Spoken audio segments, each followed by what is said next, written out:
ay rated PG. Patnubay at gabay ng magulang ay kailangan sa mga batang manonood. Ang programang ito ay hatid sa inyo ng Surfmatic, specially designed for your washing machine. At ng Sunsilk. Kung tayo ay matanda na, sana'y di tayo magbago. Kahapon po mga kapatid. Nako, nakita niyo ba? You have an idea already kung anong episode meron tayo ngayon? Katabi ko po dito si Kaya, K-A-I-A, the doggy, the Maltese of Miel. And here is Casey's Chow Chow Po Po, named after Po in Kung Fu Panda. That's not our tree, honey. Okay. Nakakawala po ng pagod, nakakalibang at talaga namang anuman ang mangyari, hindi tayo iiwan ng ating mga alagang hayop. Kakaiba nga ang kanilang dedication at devotion sa atin na minsan umaabot sa kakaibang kabayanihan. Tulad na lamang po nitong I'm sure narinig nyo na ito, si Kabang. Diba? Si Kabang. Naku, kung pwede lang pamanahan ko si Kabang.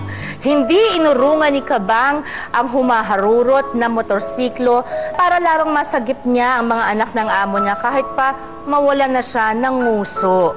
Ganyan talaga katindi ang bonding at connection natin sa mga alaga nating mga hayop o ang ating mga pets. Karamihan po ng pets namin talaga ay dogs. I'm such a dog person. Although, itong sila Frankie, nag-adopt ng mga puskal. Kaya meron kami puskal, pangalan si Bubbles, na ubod na ng taba. At sa Laguna naman si Ming Ming. Ayan. Pero I have several dogs. When my dog died, when Casey was a baby, yung lumabas sa PS I Love You, pangalan niya Bubbles. Real name niya Blondie. Tapos when Blondie died, I never wanted to have another pet. Ayoko na talaga dahil para ako namatayan ng anak. So I didn't want, kaya lang niregaluhan ako ni Rudy Fernandez ng Pomeranian, si D-Boy, passed away already. Nagkaasawa si D-Boy, pangalan niya si Sushi, passed away also. Nagkaroon ng 6 na anak na mukhang mga Ewok at pinamigay ko rin yung iba. Tapos, ayan, hanggang I bought Kaya. Judy Ann gave me a Bichon Frise but she passed away.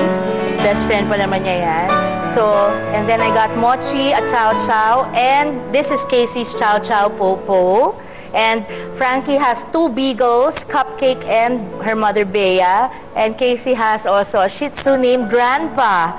Kasi hilik ng hilik. Ayan. Tignan natin ang special na relasyon ng tao at hayop ngayong hapon na talaga namang hayop na hayop pagdating sa saya. Sama-sama po tayo dito kasama ang ating mga alaga. Hayop sa saya, hayop sa dami ng sorpresa. Dito lang yan sa Sharon, kasama mo kapatid.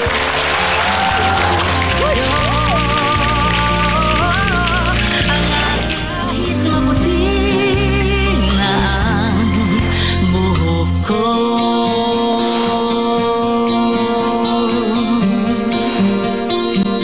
la la la la la, la la, la la, la la la la la, la la. Simula bata pa ako, mahilig na talaga ako sa pusa. 2002, hindi pa talaga kami ready na mag-baby. Nagpabili ako sa asawa ko ng regalo na pusa na may breed. Since may mga pusa kami noon, doon muna kami mag-concentrate. Nung nagkaroon kami ng mga cats, tapos dumami sila, parang naging ang mga anak namin sila eh. Tapos tinuring na namin sila na parang mga anak namin since wala pa kaming anak. Mga kapatid, ang mag-asawang naging parents na ng kanilang mga alagang pusa, sina Cheryl at Con Bautista. Welcome, good afternoon, welcome, and thank you for coming to our show. Okay, Cheryl, she is what kind of breed? Ragdoll. Ragdoll na pusa. And what's his name? Simba. Simba! I had a poem named Simba before. Anong kinakain ng cats? Cat food. Cat food, what is that? Mostly it's made of fish and Fish, beef, chicken. Ganun din. Okay. Sabi mo, itong si Star Dazzle, yung breed na ragdoll, nakaka-get along kahit with dogs, Yes, di ba? yes, Ayun. tama. Kailan kayo nagsimulang mag-alaga ng cats? Tsaka paano umabot ng 11? Actually, dati, naging 30 pa eh. Paano Naging mo 30. nabawasan naman? Before kasi, ano talaga, mahilig na ako sa pusa bago pa kami nag-asawa. Tapos, puro yung mga inalagaan, puro mga pusa ka lang. Tapos, Okay, nung, oo. tapos nung nagpakasal kami, sabi ko sa kanya, ibili mo naman ako ng may breed na pusa. Gusto ko ng ganon. Nung lumiligaw ka pa sa kanya, kay Cheryl, wala ka pang pusa? Wala pa. Wala pa. Ilan ang pusa mo noon? Mga dalawa lang. Mga dalawa pala. Pusa ka lang yun. So, nung nakita mong meron siyang dalawang pusa, hindi ka naman na-turn off, hindi naman. or natakot? Kasi marami din akong pets nung bata ako. Anong pets mo? Meron ding dogs, cats, Dogs and cats din. fishes. Fishes, okay. Tapos paano nagsimula mangolekta kayo at umabot ng 30? Nung nagpakasal kami, nag-start kami nung sa isang Persian. And then, dumating to si Simba. Tapos actually, nung mga 2005, kasi parang na-depress ako noon sa namatay yung mom ko. Tapos parang medyo suicidal ako nung time na yun. Sabi niya gano'n na, since jumo-join kami ng mga cat show, yung mga cat show beauty contest, ganyan. Naku, mahal yun. Okay. Nakakita kami ng mga magagandang breed. Sabi niya, sige, bili kita nung cat na galing sa Canada, which is itong ragdoll na breed. Ito? Oo. Tapos, Wala niyan dito? Wala. Or special breeders meron? Actually, kami yung Kayo yung talaga. Kami yung Magkano most- kunyari isang ragdoll na breed? pinakamura mga 30,000. 30,000. 30, ganyan. College. Okay. Samantala, yung anong temperament ng Persian cat pala? Yung Persian, medyo snobbish yun. Snobbish parang siya? Or mas pa? Mas pa. Siamese? Siamese. Mas mabait ang Siamese, pero kailangan nila ng playtime. Kasi gusto nila laging nilalaro. Pag Ayun. hindi mo sila nilalaro, magme-make sila ng effort na minsan kakalmutin ka para laruin mo sila. Ay naman, napapapansin. Pero yung kalmot naman parang ganun lang. yung Siamese lang, yun. Oo. parang mind me. You've been married for many years. How long na? Since 2002, mga 10 years na. 10 years na, okay. Ngayon lang kayo parang mabibiyayaan ng anak. Yes. Diba? After 10 years. Kayo, paano mangyayari when the baby comes out? Actually, nag-a-adjust na kami since last year pa. Medyo nahihirapan nga sila. Kasi nung ganun nga yung nangyayari, parang gusto na namin mag-baby, tinanggalan namin sila sa room namin. Kasi dati sila talaga yung baby namin. O, si Solomon nagkatabi na. Baby talaga, kasama namin every time, everywhere, ganyan. So, natutulog sa kama yon, ganon.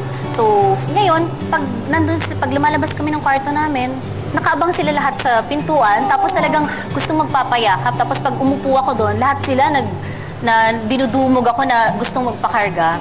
So, so nakakaawa din. Pero binibigyan ko pa rin sila ng playtime. So, Kasi how do you introduce yung pagdating na ng baby? siguro pag medyo malaki-laki na yung baby. Kasi pag yung ngayon nga, di ba parang So, outside talaga the room na sila when the baby comes. Siyempre naman, you think of the respiratory system ng anak mo. hindi talaga pwede kasi as much as possible. Pusa pa naman, notorious for asthma, di ba? Thank you very much, Con and Cheryl, for sharing your time and bringing your beautiful cats with us. May I hold her?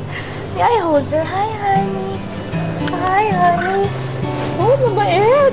Talaga namang kahanga-hanga kitang pagmamahal at pag-aalaga ni Cheryl at Con sa kanilang mga alaga. Sa ating pong pagbabalik, magpapakita ng tamang paglakad, pagtayo at forma. Aba, ang mga bisita nating pets kasama ang kanilang trainers. Huwag po kayong aalis.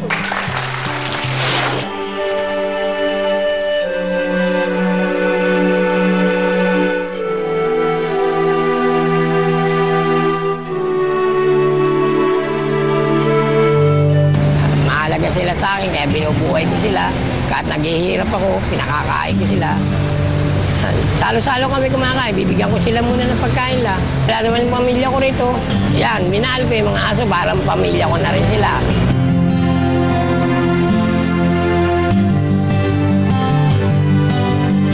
Yung isang shampoo, 3,000 a month. Conditioner, minsan 3,000 to 4,000 a month din. Tapos tinipid mo sarili mo. Oo, tagtipid ako sa sarili ko.